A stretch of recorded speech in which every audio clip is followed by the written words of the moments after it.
This program was made possible by contributions to your PBS station from viewers like you. Thank you.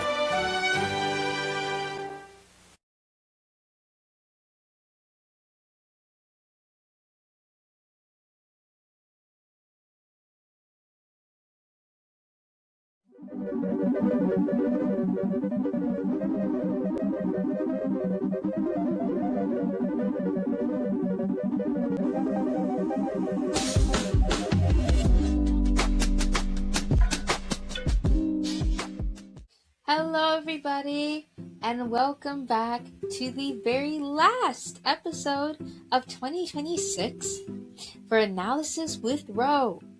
I'm your lovely host, Ro, and I am here to announce the very last episode that we're going to have for the early education series for Hisoka before we start off the new year with a new series that will also be finishing off the Unit 1, aka his childhood. Yay!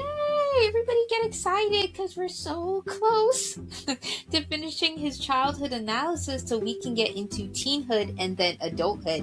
And I know everybody's excited for the adulthood section because that's also going to mix in with my Secession Monday audience. So both of you guys are eventually going to get caught up.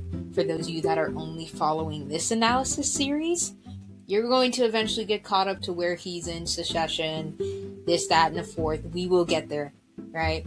But for right now, we are finishing up with Unit 1. And then after we finish the mental health section, that's going to be the end of Unit 1. We're going to get into Unit 2, which is his teenhood. There's a lot of exciting topics around that. And then after Unit 2, we get into his adulthood. We get into all the fun stuff about what he's currently like, as well as analyzing what he's doing currently in the Secession War arc. Oh, guys, I'm so excited finishing this is like Unit 1. So this specific episode today, we are going to be more so talking about like any neurodivergent aspects that might have affected his early education.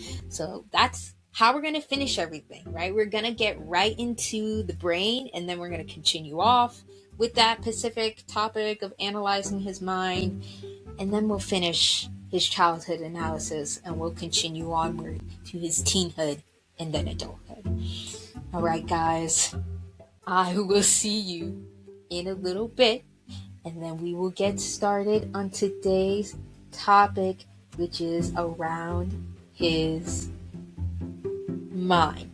Yeah, around his brain, around his mind, more so talking about neurodivergencies, all about the brain today. That's what we're going to be touching upon and seeing how that affected his education.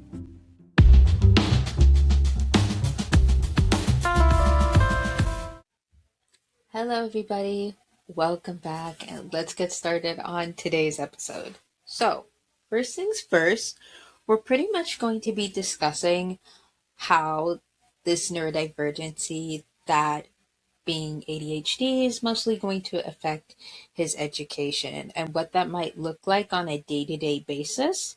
And then in part 2, we're going to be discussing more so like processing, learning style, and how this applies to his pre-canon manga before we end everything and wrap it in a pretty little bow. So let's get right into it, right? So first things first is that for Hisoka, considering that he might be a mixture of both gifted and have potentially ADHD, he would technically be considered a twice exceptional kid. And for those of you that don't know what twice exceptional means, it pretty much means that you have a gifted child that also tends to have a neurodivergency at the same exact time. So you have him being neurodivergent, that which is ADHD. You also have him being gifted, as we've discussed multiple times in previous episodes. So you have those two traits combined. You have a twice exceptional or a 2E kid for short. Alrighty.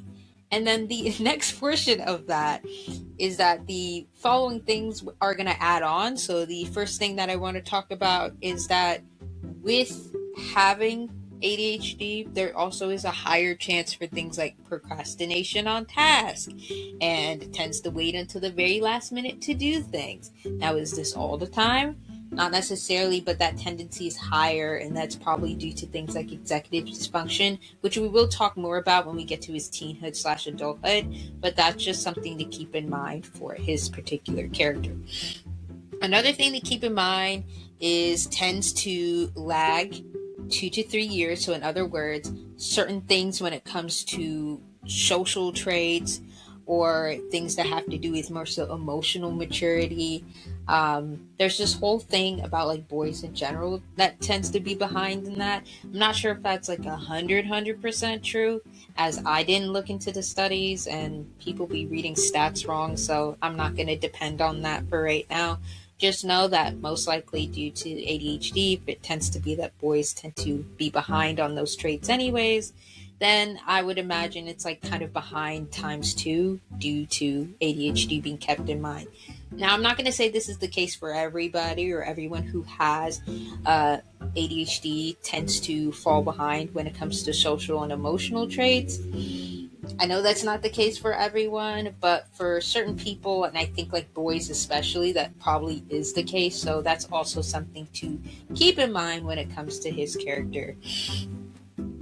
All right. So all of those technical aspects aside, and something else to add is along with tending to procrastinate on tasks and waiting until the last minute, there is an additional thing that we'll talk about when it comes to intuitive learning, which adds on to his processing/learning style. You'll see what I mean in a minute, but yeah, let's just all keep those very first basic facts in mind. Now, let's get into what I really want to discuss, which is how it affects his education as a whole. So we basically see what type of foundation that we are building things upon. So now let's add on to that. So these are the following programs that I've talked about a little bit before, but now I'm going to talk even more about it and kind of add on to what I've discussed in the last episode. So I've talked about GATE, but I didn't really go into detail about what GATE is, so I'm going to get into that in this episode. GATE, also known as the Gifted and Talented Program, which pretty much offers advanced classes to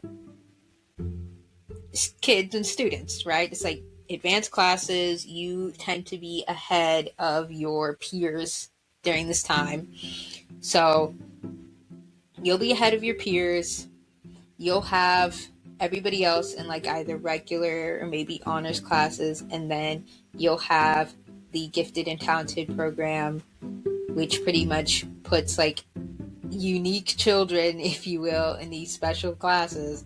Now, there has been a whole debate, and I would kind of agree with this debate around the ethics of such classes, because the way it was organized, especially in the 2000s, it was kind of strange. I'm not sure if everybody had this experience, but they kind of treated these children like experiments. I know in some classes, I did not get this exact treatment, but I know particularly for kids who grew up in like the very early 2000s, the 90s, and maybe even like late 80s, they pretty much would put you in like the special class, and then they would have you like take these unique tests, but they would also kind of drug you a little bit. From what I've heard from some other people, like they would kind of drug these children a little bit and kind of see how this worked out. It's like children who most likely than not also who happen to be neurodivergent. Not all the children in that group is neurodivergent, but at least odd some pretty much were treated like these weird alien test subjects. It's a whole thing. Okay. I might have to do like a reaction to one of the videos I've used for research, but let's just say the Gifted and Talented Program that existed, GATE, it was a weird time. I'm sure it changed by the time I was a child. I'm not sure if it was called GATE by then. I think by the time I was a kid, it was called something else, and they changed it entirely. Because I don't remember any of that happening to me. Maybe like a couple of tests every now and again, so that part didn't go away, but like the whole other aspect to it where the experimentations and low-key drugging children, that was a time. So, yeah, he probably would have been around as a child, whether you're using the 99 or the 90s timeline, or in my case, using like the modern timeline, where he would have been a child in like the 2000s. For those using the 90s, he probably would have been a child around like the 80s. Either one works in this case, especially because it's like the GATE program's been here for a while. And I believe during both timelines, they were using those weird experiments on like gifted children to, I guess, to see what they're capable of. And I've heard like low key, might be a bit of a conspiracy to say, but a lot of the times they were using that to like test for the military. It was like on some Stranger Things type shit. So, yeah, what a time period in U.S. history, I guess. Seriously, someone has to make a documentary about that, because it was a weird time. When I was doing research about it, I was like, this is in fact a weird time. Not sure if they do it anymore. By the time I was a child, which was like the late 2000s, early 2010s, I think they probably changed it completely by the time I was a kid. Like, I've been a child since the 2000s. Like, I was born in 2002, but I'm not sure if it changed when I was around elementary school, which would have been the mid to late 2000s. So, I don't know. Weird time. Weird time. Weird time. Okay. Moving on from the GATE program, which in and of itself is a whole can of worms. We might have to do a tea talk about that whole entire subject alone. We would be here all day if we were to talk about the entirety of the weirdness that was the GATE program. All you need to know is that the basics of it, they were giving advanced classes to kids. They were pretty much testing out the skill levels of children, and if you were advanced enough, you were pretty much being in this class. It's like an honors class times 2. I guess the equivalent, especially if you're in like maybe middle high school. High school I know is like AP classes, or what was it called? It starts with an I. IB. Yeah, International Baccalaureate. IB. For at least high school. I'm pretty sure some middle schoolers would take AP, IB classes, depending. Yeah, so it definitely depends. Anyways, moving on to the next thing, which is pretty much after the GATE program, another thing was added on probably. So if he was most likely in the GATE program and as a twice exceptional kid, he would also have an IEP, considering that ADHD still counts as a disability. So most likely his set/studio teacher has what is known as an individualized education program, which pretty much for children with neurodivergencies or any other kind of disability that might affect learning, what would happen is that you would have a set plan that pretty much makes things a bit easier. You have accommodations, if you will, that will make things easier for you to learn so that you could keep focus and everything else. For some kids, you might need longer time testing, right? For other children, you might need headphones to keep from distractions.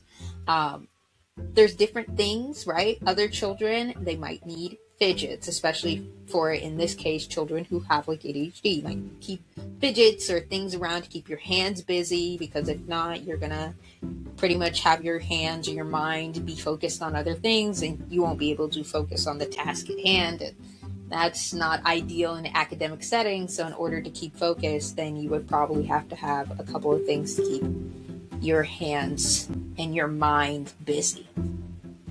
Maybe fidgets, maybe, a couple of other things just to keep preoccupied. Maybe fidgets, maybe like in his case, it's like if they were to do like classes around like math or like language arts, and they have to have that set amount of education time that the state requires, right? It's like during that time, compared to like maybe Ibaki, it's like he would probably have to keep his cards around to keep his hands busy. Yeah. Versus like with Ibaki, it's like she's not supposed to do that. For her, it would probably be like just gifted, but I'm sure like the neurodivergent part doesn't apply as far as I'm aware. So like for her, it'd just be like, just keep an eye on him, I guess. But like you're not allowed to do what he does. And that's besides him being like the golden child of the group. That really is more so to do with like just keeping him focused. Like his hands have to stay busy with something, which we do see within his adulthood. So it's not far-fetched for me to say that, considering that's a trait that tends to stay around even in his adulthood, because obviously you kind of grow into your neurodivergency. It's like that's just how your brain works. That part, I do believe like one of the major misconceptions about neurodivergencies is that you grow out of it. Newsflash, you do not. Okay, you do not grow out of your neurodivergency. You're kind of just like that. Your brain is just wired that way, meaning whatever happens in childhood, sure, you learn how to deal with it and cope with it as you get older, but the trait itself is not going to go away, because that's literally just how your brain is wired. There's nothing wrong, right? Of course, there might be certain issues that comes with your brain being wired different, but ultimately, that's just your brain, you know? It is what it is type of situation. Alrighty, but yeah, that is an IEP. That is essentially GATE. Let's talk about a couple of other things, such as strategies that the teacher might use on top of, you know, the programs at hand. So while he's in IEP English / GATE, what also happens is the following things that might help Hisoka focus while he's learning, period. Whether it be him learning like the traditional things that he kind of needs to learn in order to make sure that the state's expectations are met, or of course learning for the sake of the circus / entertainment group as a whole.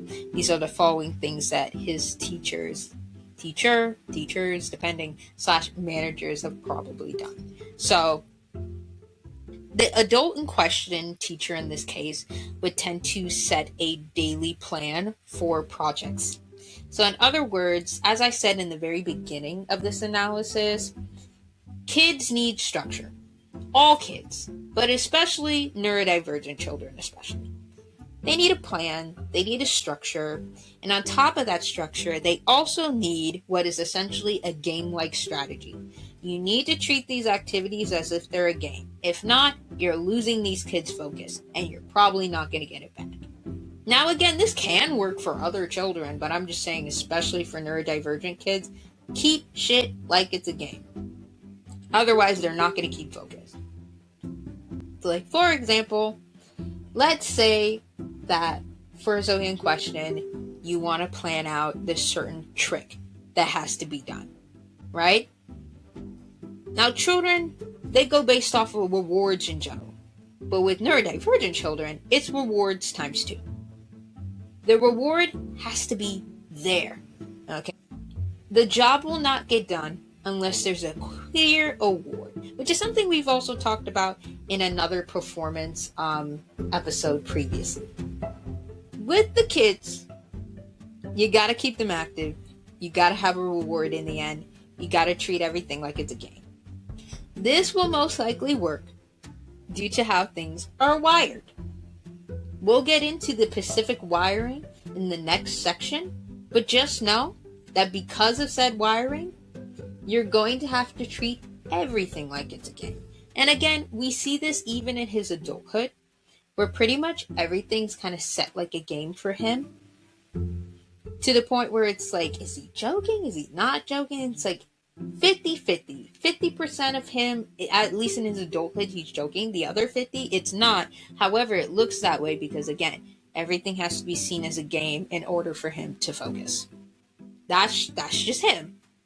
Besides being in the trickster archetype, another addition is potentially ADHD as to why it might be that way. It's like a whole mix of different traits together, where you have this, you also have the trickster archetype, and you have a couple of other things that we will get into later as to why he tends to be at least the jovial persona that you guys know and recognize today. So yeah, game-like strategy, keeping everything at a focus, and building study habits that pretty much will keep his brain in tune to make sure that he is not ultimately distracted all of the time. A couple of other things is that with him being gifted in mind, then you would have more of a higher chance for him being sensitive. So gifted with ADHD, so that kind of combination. What that basically means is that he's more sensitive, more attuned, and more aware to his external environment. Meaning, if you think kids are distracted normally, which they are, just imagine a child whose brain is just all over the place all the time, and then you have them hyper aware. So in my Illumi analysis, we talked about hypervigilance. This is different. However, the vibe is kind of the same. There is a vast difference though. Hypervigilance normally comes from trauma. Being hyper aware, though he is traumatized as well, I would say this case for being hyper aware when it comes to neurodivergencies is a lot different. It's less so like shock and seeing if people are going to creep up on you, and more like just being hyper aware of everything around you. It's like, imagine hearing noises and whatnot times 2. Imagine just having your, senses being attuned times 2. It's almost as if, what's a good animal I can use as an example? I guess a bat, or any other animal that you can think of that, like a bat or a dog. Probably a better example would be like a dog, which is funny considering, at least animal archetype wise, he would be best compared to a fox. Yeah, which is a type of canine, so a type of dog arguably. So like where you would have, for example, if you have a pet dog, and I'm sure some of you can experiment with this, where you would have, you step into the room, you're thinking you're quiet and stuff, but your dog immediately can hear you. And it's like, whoa, first of all, it's because of their ears, right? But even like ears aside, they're more aware of their surroundings, even if you think they're not, right? So it's like you just woke them up because they're still aware of everything around them, even when they're at rest. Now imagine that, but with a person. Is this the case for everyone with ADHD? Again, perhaps not. But for some people, that is the case, where you pretty much have someone that could be, no offense, best compared to a dog when it comes to their senses being like hyper aware, where it's like you approach, they already know you're coming. They already know you're there. You're asking why, and it's like, it's because they feel it. They're more sensitive and aware of the environment around them. Which, ironically enough, we're going to talk about it more so, but when I think predator in his case, I don't think of the creepy thing that people think of. We'll get into detail with that, right? It's like, it's more akin to like the predator and prey relationship within the animal kingdom, right? That's why it's probably better to compare him to that of a fox, and like having his senses attuned to like wait for his prey, like quite literally being a hunter, which is ironic. Which is pretty ironic. Do you see? So like, yeah, having his senses be compared to that of a fox just makes the most sense. But I feel like the trait of ADHD kind of just adds on to that. So it just makes even more sense to him having that particular trait. Again, not the case for everybody, but the case for some people. And I'm sure some people can attest to that, where it's like, yeah, I tend to be more sensitive about my surroundings and, like the things around me and the noises around me, and like just the vibes and sensations and all of that. It's like just more aware of that, more attuned to that. That's just something to keep in mind. Internal status and feelings. So again, just the vibe of other people. And then you also have projective identification with aspects of their field and interest. So in other words, they pretty much can probably predict stuff more easily that attunes to their interest. And we'll see that with the manga evidence in a minute, how that applies. But pretty much it's like they're already ahead of the game, especially if it's of their particular interest. With him, I think it's probably stuff that akins to like a mixture of Nen and physics. So anything involving Nen and or physics, it's like that's his specialty. You already know he's on that. Like that's just his thing. He could probably predict stuff way ahead of time when it comes to that specific topic. As we can see, it's like that's his bread and butter. That's what he knows. It's like you wanna expert on that, he is one of your guys for that. So there we go. Another thing is, gifted children with ADHD, they tend to have a poor frustration tolerance and the ability to delay gratification, especially when met with failure. Now with this, I don't see this too much in his pre-canon, and that's probably because he more so keeps to himself, and we haven't really seen him fail per se in the pre-canon. This is a lot more evident with, I would say, the actual manga in and of itself, so when he's an adult. So I won't go into too much detail here because I don't really have that much details, but let's say, for example, on the rare day that, you know, he fails at something. This is an average gifted kid's like just nightmare as a whole. They fail at something. Right? Let's say that happens. Like he either fails at something, he doesn't do good on maybe like a project of any kind. We'll just do he fails at a science project, right?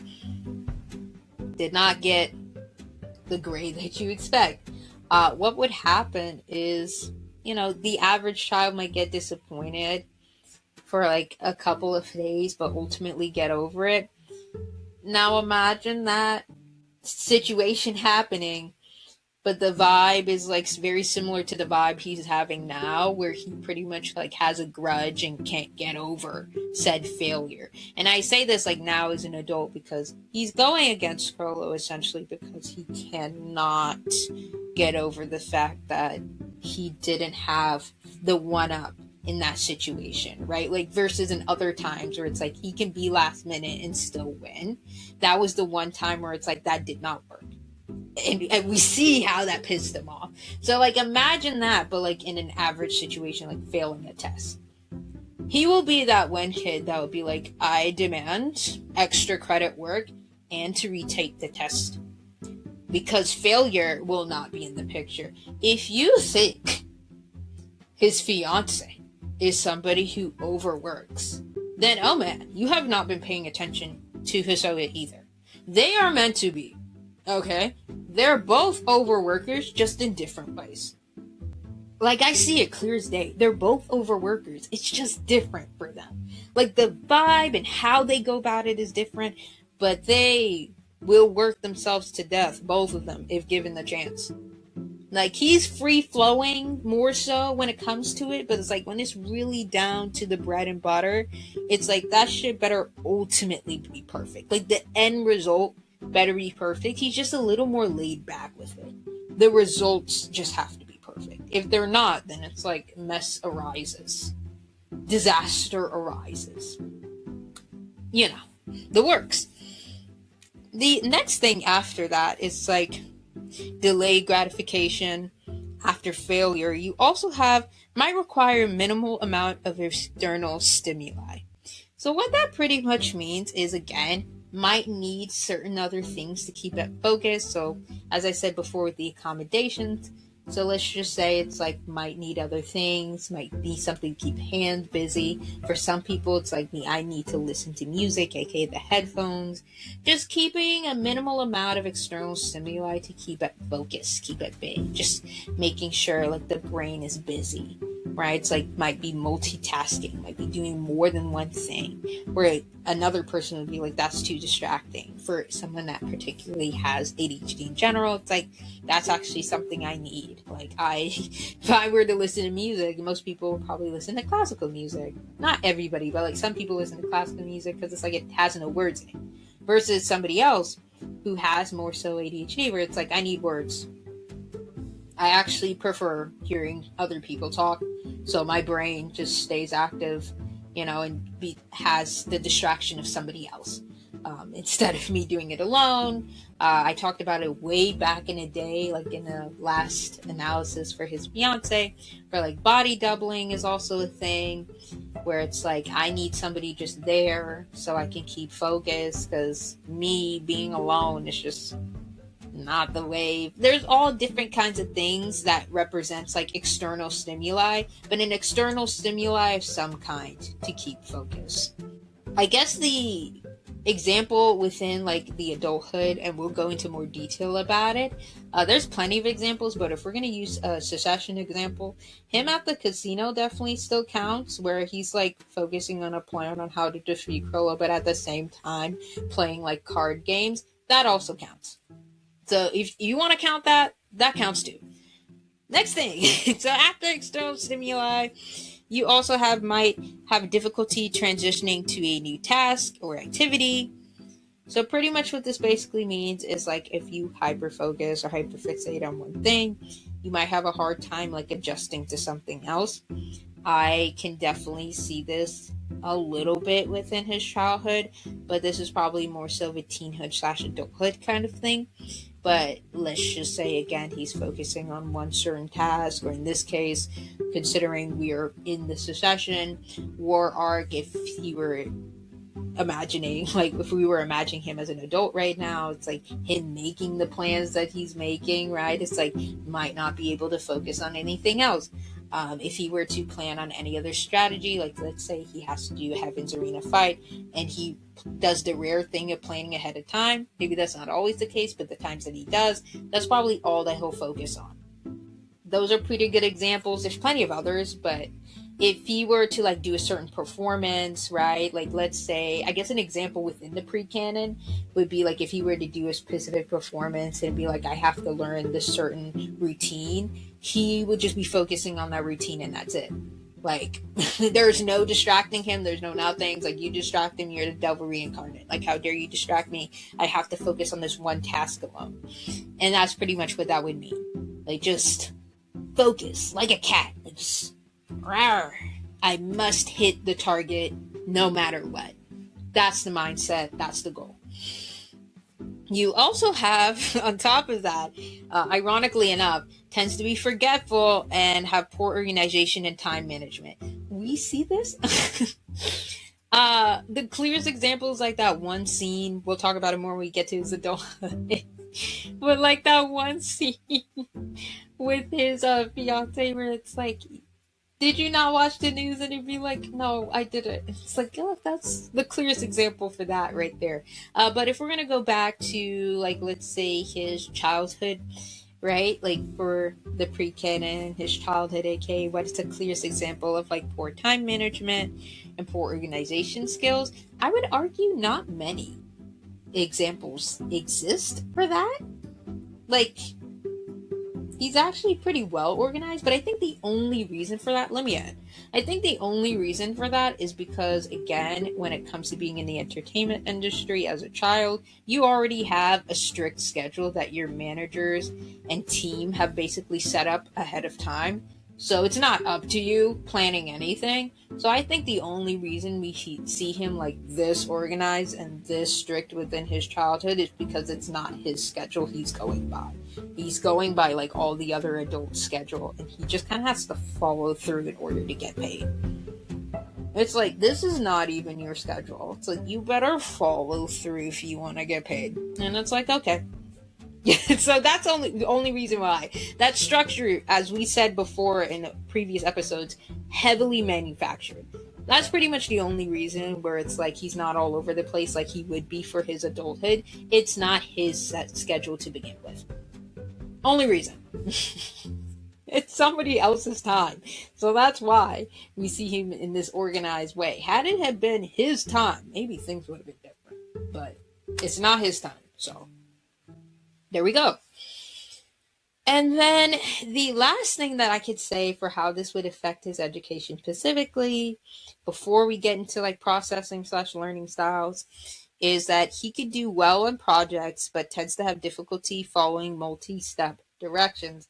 Now, in this case, I think it definitely depends on what the project is. I think because he's in a type of like business and situation of being within the entertainment. First of all, let's get into some house rules / things to talk about. So first things first, 66% of you are not subscribed. What are you doing not being subscribed already? Join the council.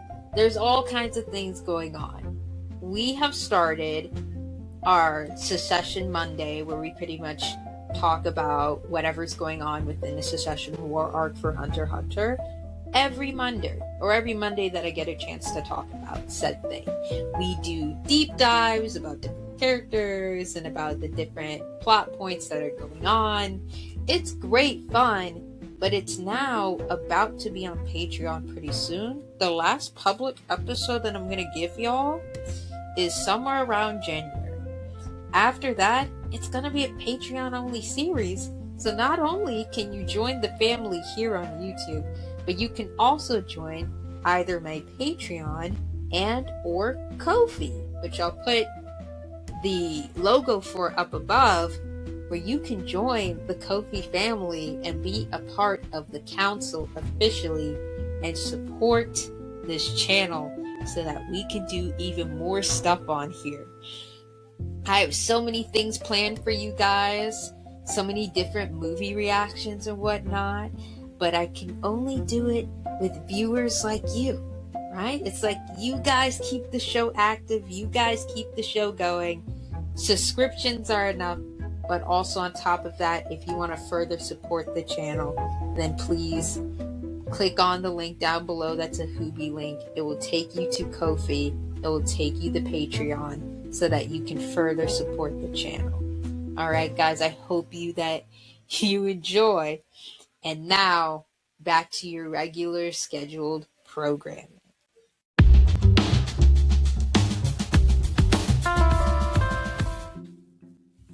All right, everybody, welcome back. This is going to be the last part of the very last episode for the early education mini-series. We're going to be getting down into learning and processing styles, so let's just get right into it. There's two things that you need to know, and these are two processing styles. You need to know about bottoms-up processing and top-down. Let's start with bottoms-up, otherwise known as a stimulus influence for your perception. This is data-driven processing.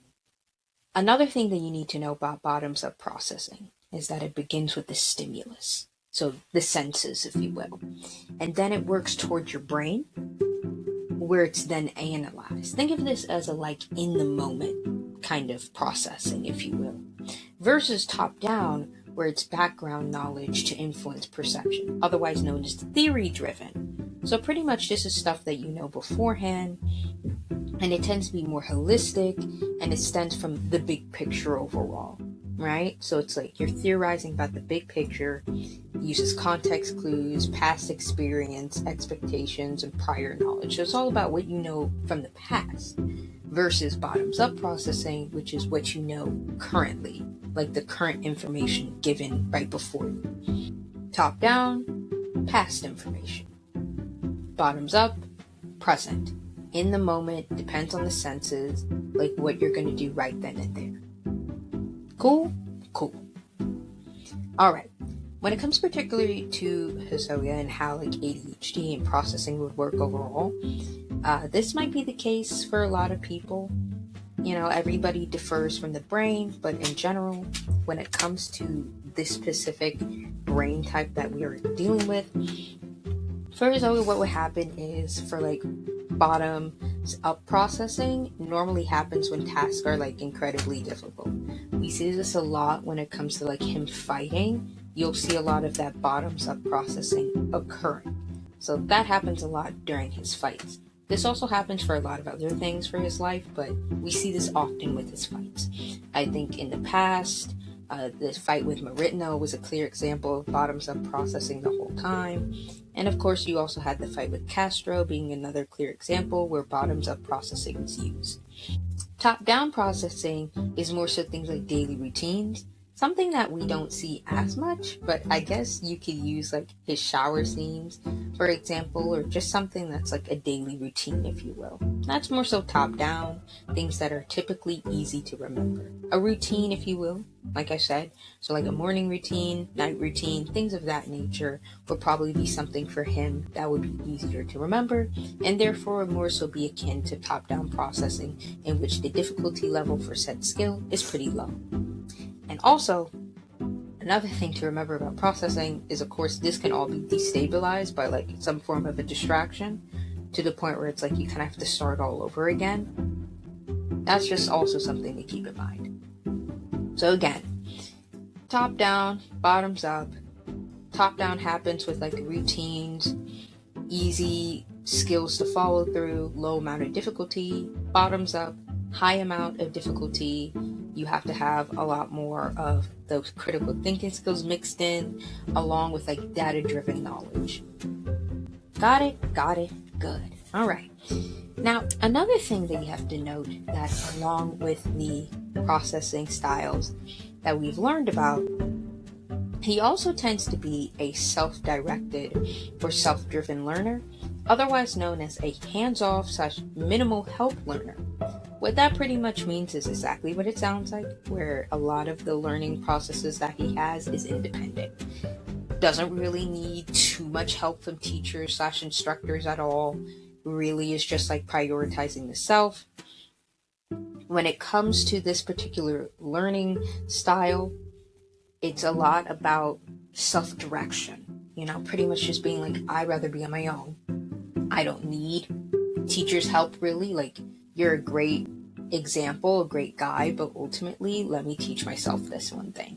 And it's like, oh, cool. It's like, give an example, then I'm going to teach myself. And for him in particular, that means education, again, is summed up of everything a person learns and then is enabled to live a satisfying and meaningful life when they do stuff on their own. Self-chosen activities, self-chosen experience, self-chosen direction. Yeah, that's what it's all about. This also encourages curiosity, playfulness, and sociability, which are 3 things that are pretty consistent with this character anyways. Curiosity, playfulness, sociability. This will later mix in with the trickster archetype that we're going to learn about pretty soon when we get to his adulthood. So just keep all these traits in mind. Very important traits to keep in mind when it comes to his character. Some of the things included with self-directed learning as well, particularly for his character, is that you have self-planned learning and projects, so pretty much whatever direction of learning for him or whatever thing, like let's say for example, he was learning Nen within the pre-canon, right? So in order to experiment on the Nen, he would pretty much create his own experiments and be like, so that's how that works. See, I figured out how like Ren works, for example, because of this experiment that I've already done by myself. Which we've seen like later, it'd be like, oh, you've already learned Ren. How could he have done that? Using self-direction, because he probably has done a project on his own. And then we saw a visual example of him experimenting kind of with like his powers already, being a transmuter, right? And like transmuting the water and turning it as sticky already. And we saw like a visual example of that within the pre-canon manga. So it's like he does self-experimentation all the time. So he learned how to use his powers using the examples that Marino has gave him, but the majority of the time it was on his own, where he pretty much did the rest of the work by himself. Now, there's also 2 things to keep in mind when it comes to self-directed learning, which is autonomous learning. That pretty much means learning with independent thoughts, individualized decisions, and critical intelligence. So pretty much what I said, like how he would teach himself Nen, for example. Of course, this would probably apply to other things, like how did he learn math? He would probably do the same thing, where it's like self-directed. So the majority of stuff where it's like, oh my god, it's like how could he have seen more this intelligence? Like besides like studio teachers, besides this manager, another way that he could have done it, especially like maybe during the times in which like he was impoverished with his mom and homelessness. It's like how could he be kept ahead and like, obviously naturally gifted, but on top of that just seems like he kept up to date with his giftedness, and it just seems like he's so attuned. It's like, how could he know like this advanced mathematics and all this stuff that's involved, and he knows about like magnets and everything involving like the sciences. It's like, how could he have known that? It's like self-direction. Most likely it's because he probably taught himself. this is like previous knowledge to where it's like, yeah, his mother might have helped a little bit, and maybe he might have read a book or two, but he probably did most of it himself. I like to call it, again, the Hamilton effect, or like, at least in the musical, we've learned that pretty much Hamilton taught himself how to read. Same mindset, where it's like, basically these kids are out here teaching themselves. Now, are all kids able to do this? No, every child is different. But particularly for like this gifted child who has ADHD, that was the case here, where it's like, oh, they just pretty much taught themselves.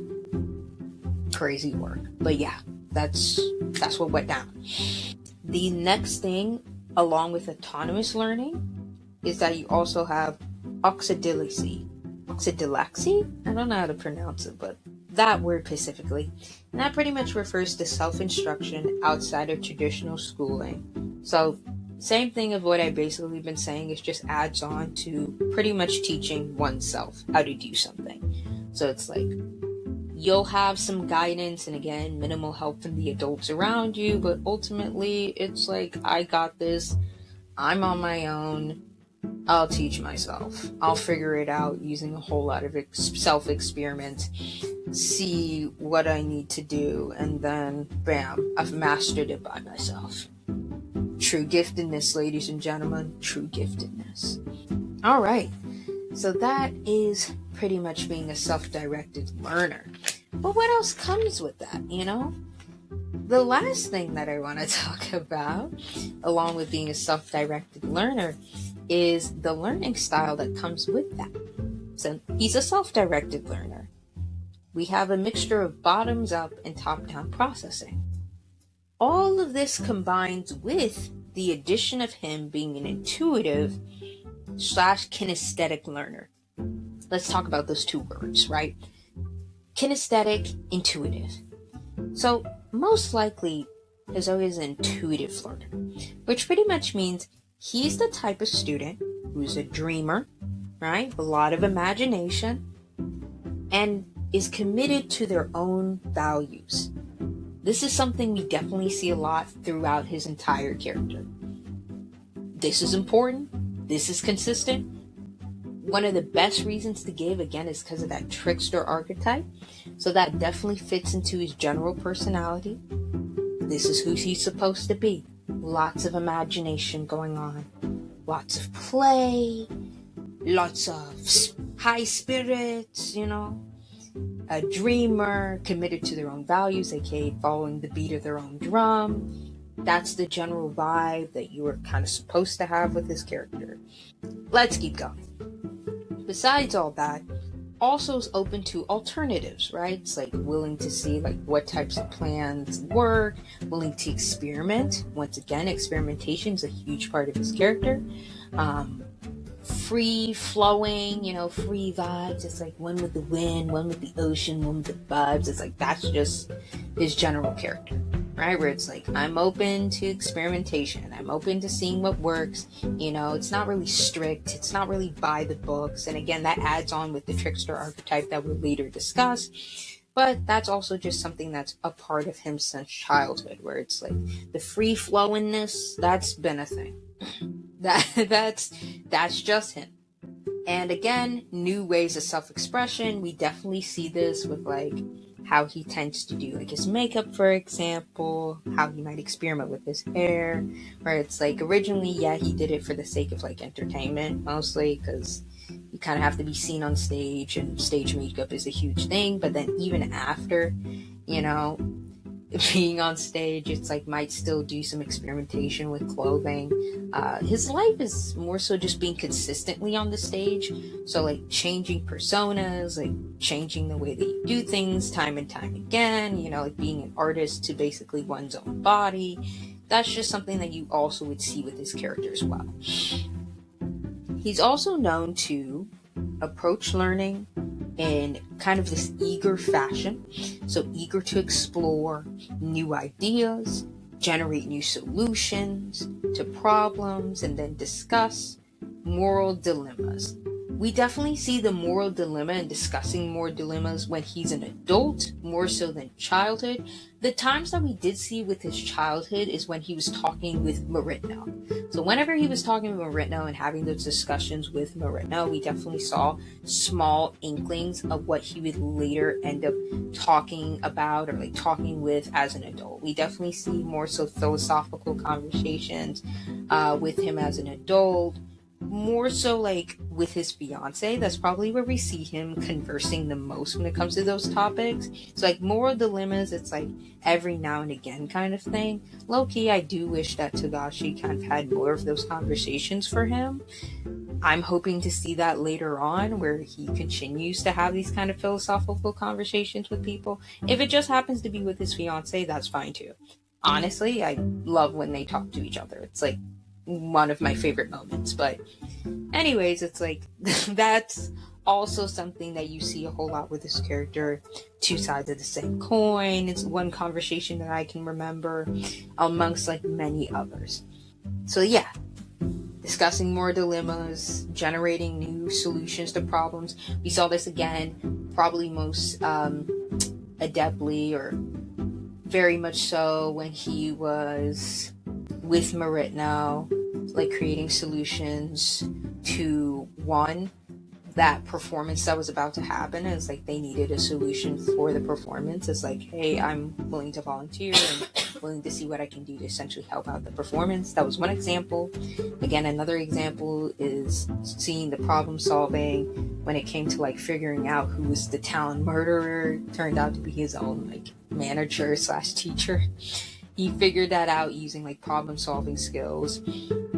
And another way of seeing it is like in the pre-canon is with Marino and him, like we're fighting and him figuring out it's like your powers work by madness. Again, it's like on that cyber chase, a Scooby-Doo type shit. It's like I figured out who the bad guy was. Craziness. That's definitely another way of seeing how these skills apply to him, even as a child. You also have interests that are varied and unpredictable, prefers activities, which allows them to, again, explore. A lot of exploration when it comes to his character. Hisoka might also be a kinesthetic learner. This is otherwise known as him preferring to touch, mainly involving his powers. I feel like with his powers it's self-explanatory how he's a kinesthetic learner because the majority of his powers involve touch anyways. So very hands-on, very tactile, right? And it's like that just comes with the nature of his powers. So naturally he is more kinesthetic. Like I just figured it's like that's just kind of natural for him. Where it's like touch, tactile, hands-on, that comes with the course with his powers in general. Okay, that's just him. What can I say? I would say like texture surprise, bungee jump. It's like honestly, all of his powers could fit into the kinesthetic category. It all involves touch in some form or fashion. So like touch is the primary thing. Taking in information, using touch, or using any of the senses that involve movement as well. Also learns through movement in space. A lot of his powers involve like knowledge again of movement, space, physics a whole lot of the time. You know, also human anatomy knowledge that we talked about kind of previously. It's like you see how that applies to things like texture surprise. Whole lot to do with the physical, very much so a physical power. So that's another thing to remember about him. It's like very much so a physical power and therefore involves the kinesthetics a whole lot. So you have all that going on. Imitation through practice. Also, that's another thing. One last thing I would say for kinesthetic, where pretty much it's like you see again, and this adds on to the self-direction where it's like he sees what an adult is doing and then he copies it until he perfects it by himself. So that adds on to the self-direction. So that definitely helps the self-direction when you're kinesthetic. Because it's pretty much just like, oh, I see how you're moving. Let me copy said movement until eventually I perfect it on my own.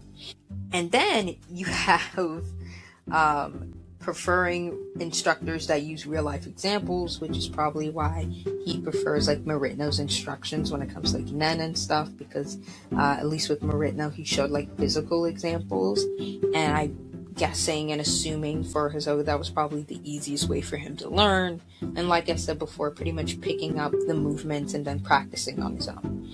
Then you have preferred hands-on approaches to learning. So again, we saw that when he was taught Nen with Marino, pretty hands-on, pretty like movement focused. Like it's just like, oh, it's all about the movement, it's all about seeing what your teacher does, it's all about, you know, feeling the same thing. It's like touch, it's like, you know, very much so like an interactive science class. That's probably the best way that I can describe it.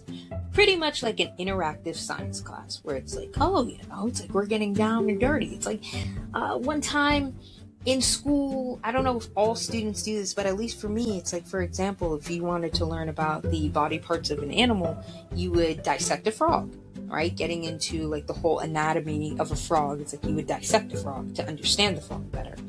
Like just imagine that, but with, for example, powers, or maybe like actual dissection, because like I said, they had to have like required classes involving science and stuff, so I would imagine probably stuff like that too. And it'd be like, wait, this body part kind of aligns with this, and I've learned this like in like the basic classes that I need to learn in order to pass, so I can also apply this to my powers. And it's like, bam. It's like, also, it's like the power of magnets, it's like opposites attract, which we did see him use that kind of scientific knowledge towards the end with Marino's fight. So it's like even like stuff that he probably learned with a set tutor for like the basic classes that he needs, like the actual academic classes, that academic knowledge is also used for his powers, which I find absolutely wild in the best way possible. It's like, that's a level of intellect that I feel like is underrated. I feel like people don't talk about when it comes to his character in general. I don't know why, because it's like, that shit's so cool, in my opinion. That's like actually cool. It's like, I wish people talked about that more. Like, get into it. It's like, you just applied that knowledge to what you were doing when it came to like powers. You're actually a genius for that. The problem is his arrogance, but we'll get into that when we get into him being a teenager / adult. But for right now, like as a kid, it's like, that's a smart kid. That's a smart kid. And another thing is, learns best by doing. So again, adds on to what I said before. And then learns well in activities that involve performance. So obviously he's within the performance arts right now, and everything involving performance is like, the stage is his baby. Is something that you will also hear me saying so many times to the point it's gonna annoy you. But the stage really is his baby. Like, life as a stage could not be more true for this character. Also something to keep in mind. So, continuing on with the kinesthetic learning / intuitive learning, is when we apply, like, things are best when it's a performance. Athletic performance counts, acting, dancing. For him, it's probably all three. It starts off with like acting / dancing whenever he was in the circus / entertainment troupe, and then later on we move on to him being like an athlete just in general, which is still like a performance in and of itself. It's just more so with sports, so it's a little different, but the vibe is kind of the same. He's kind of a showman even within like him being an athlete, so not much has changed.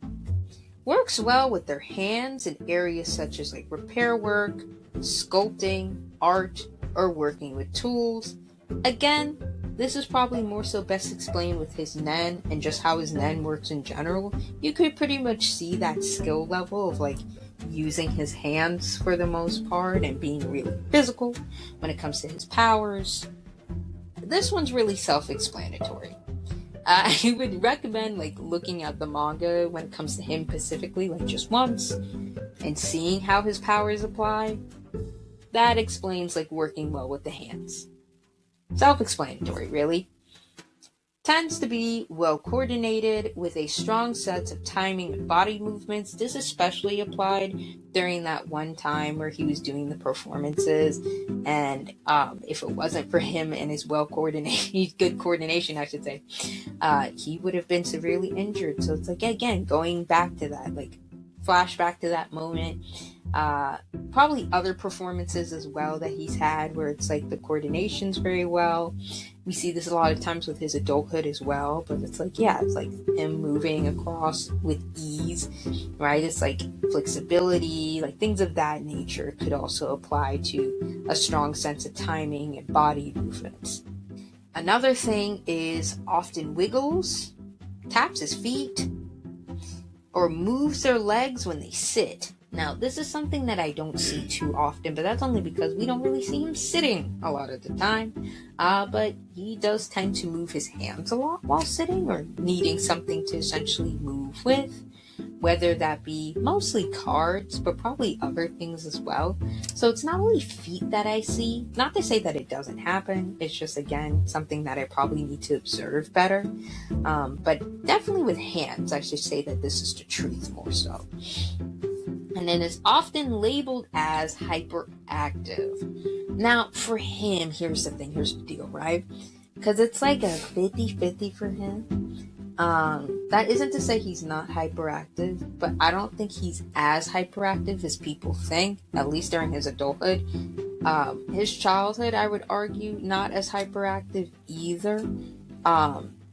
There's definitely plenty of moments where one could argue that he is hyperactive. It's more so like it definitely depends on the situation. Most of the time, he's arguably pretty calm. But that isn't to say that he's not hyperactive. It definitely just depends. It's like highs and lows more so than consistent like highs. So like there's definitely a lot of low moments to where it's like, oh, he's chill right now. And then there's definitely moments where he's all over the place. It depends on where the manga kind of wants him to be. So that's also something to keep in mind. Now, for the last part, we're going to get into more so all the examples, and then we're going to close out. So the examples, at least within the manga, for everything that I've explained, is that, number one, let's talk about the learning style of him being intuitive and kinesthetic. One example of this within the pre-kin manga would, of course, be in page 22. So in page 22 specifically, in which he seems eager to explore Kishida's routine using self-direction. So again, talking about the self-direction and observing like the adults, like him learning Kishida's routine, he did that using self-direction. And then he made that routine quicker and easier for him to learn. So in the process and time that it took for him to learn it, it was a lot quicker due to the fact that he used the method that best suited his mind. So maybe not the way that like the other teammate learned it. It's like okay, it's like, so this is the strategy, so this is how things move. It's like, let me put my own strategy to it so I can learn it quicker, which for some other people, apparently that scares them. Me, that would personally excite me. It'd be like, oh my god, you're such a quick learner. It's like, that's actually kind of crazy. It's like, how do you do it? I don't know. It's like the adults around him were crazy, because me personally, I would be asking out of like absolute joy, because it's like, you learn choreography fast, like please teach me your ways. Like, jealousy is a crazy thing. It will block you from lessons. I promise you that. Like, they were so jealous, and it's like, what are we jealous for? If anything, you should be asking that kid, what's the secret? Anyways, let's move on. You then have another example, which is, of course, page 26, in which he is a mix of being aware of the external environments around him, so what I talked about previously, and then you have generating new solutions, and then quick learning through movement, all in page 26. So that is something that is a clear example in page 26. And what ultimately happened, is that he helped save kind of himself again, that whole performance dilemma, it's like he used all those skills combined to essentially save himself from being severely injured or dying. I will never forget. I will always remind you guys that. It's like, that happened. That happened. It's like, gee, so many moments from his childhood. It's like, no wonder he wants to. I don't know if it's he wants to or like he just does. Probably a mixture of both. Where it's like, it's not only that he just does forget, just naturally, but also it's like, low-key, I kind of want to forget. And it's like, you know what? Considering what I'm reading, that's fair. That you probably don't want to remember most of your childhood. It's like, it's fair that you don't want to even try. It's like, I get it. I get it. Alright, moving on.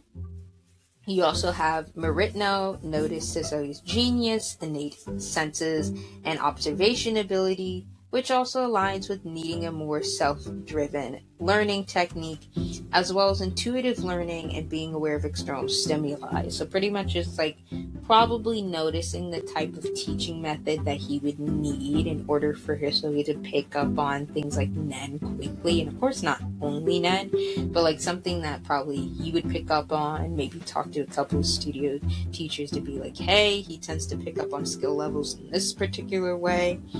It's like, oh, so he's self-driven, intuitive, like all these different things. It's like, this is the following methods we need. So like he is kept with the program. So he notices that, like literally Meritno himself, it's like, wow, he has such genius innate senses and observation skills, or observation ability, he said himself, within the pre-canon. So it's just kind of like, oh, so his instructors notice. So it's not just, you know, something that I've kind of pulled out of nowhere. It's like, this is something that his instructors / managers have said about him.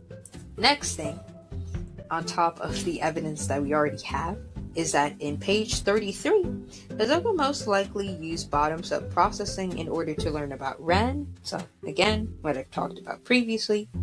And then also showed an eagerness to explore in page 35 during Meritno's lessons about Nen. And some other things, and the last thing that I want to talk about is that kinesthetic / self-directed learning shown in page 44, in which Hisoka was seen exploring and experimenting with his Nen. So again, kind of that page where it's like he was experimenting with Nen and then seeing the water change. It's like, that was on page 44, if you wanted to check what page that was. And then in page 58, he uses a mix of top-down / bottom-up processing as well as other observation skills to discover that Meritno's powers depend on magnets, and that was also the time he discovered Meritno was the town serial killer. So that was all good fun and dandy, and that's all on page 58. Some statements that add on to what I essentially said, in case you don't believe me, is that for the sound they just made, I see the trick. They're magnets. You know, like that one meme, I don't know if everybody's seen it, but like that one meme with Stranger Things, where it's like, that's it.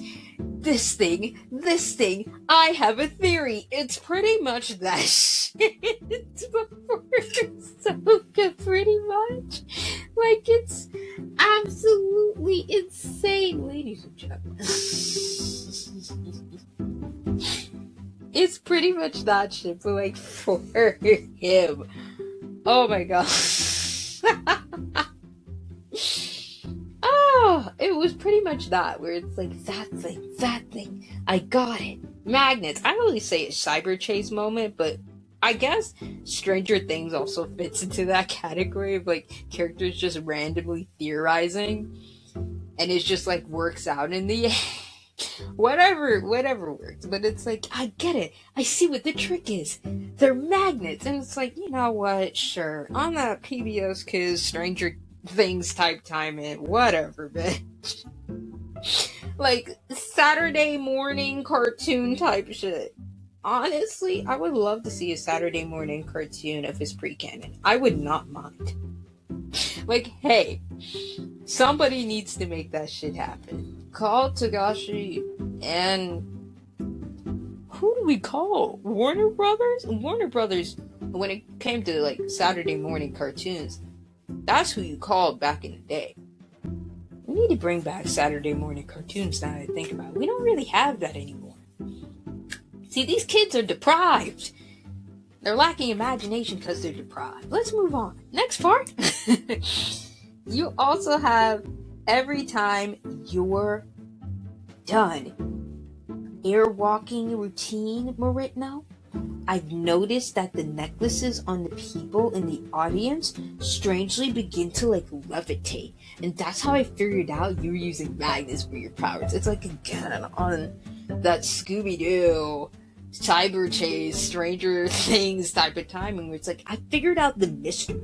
It was because of insert thing here. And it's like, alright. And I would have gotten away with it too if it wasn't for you meddling kids. That's what the vibe was. Again, I would not mind this shit being turned into a Saturday morning cartoon, because when I tell you the pre-canon, it's like, that's Saturday morning cartoon material. I don't care what anybody else has to say. It's like, if the anime ever ends, hey, Togashi, you got more material, okay? I'm saying you can make great bank. Like, call up Shueida again. Shueida again. Shueida again. Call up your buddies. Plan a day. And literally just have an absolute blast. Like, turning this into whatever.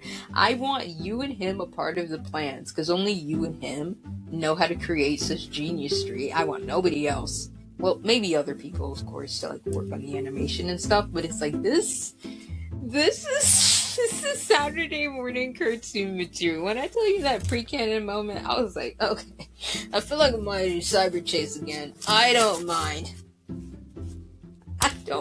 at all. Oh, like his childhood is both traumatizing and exciting. Hey, you need a traumatizing and exciting experience to create such a man. So, that is it, y'all, for the last part when it comes to Hisoka's early education, and that's pretty much all that there is to it. So, I hope that you guys enjoyed today's episode. And again, remember to like, subscribe, and or follow, depending on what platform that you're on. You already know, this is on all streaming platforms. Remember to like, remember to follow if you want to see even more of this kind of content. Guys, I will see you next time. The next episode will be around more so Secession. So for my Secession Monday babies, you'll get your last public episode. And then remember, after that, you kind of have to subscribe to my Patreon/Ko-fi, because that's the only way that you'll be getting the rest. Because knowing how I tend to talk, it's probably going to be too controversial to put on YouTube. Because we're going to be discussing a lot more political conversations when it comes to that. That's why it's on Patreon/Ko-fi. It's like, I don't want to censor myself, right? I want to keep things real. You already know that I do as is, but it's going to get a lot more real. So, you guys, subscribe to everything, okay? Make sure that you keep up to date. And for my Secession Monday babies, especially subscribe to Patreon and Ko-fi. Join the club. I don't bite. It's a good vibe here. You can also join the Patreon and Ko-fi through Discord. I will put the Patreon and Ko-fi in the general section for those of you that are Discord babies as well, or Discord council members as well. And I will see you guys next time. I really hope that you enjoyed today's episode because it was a vibe.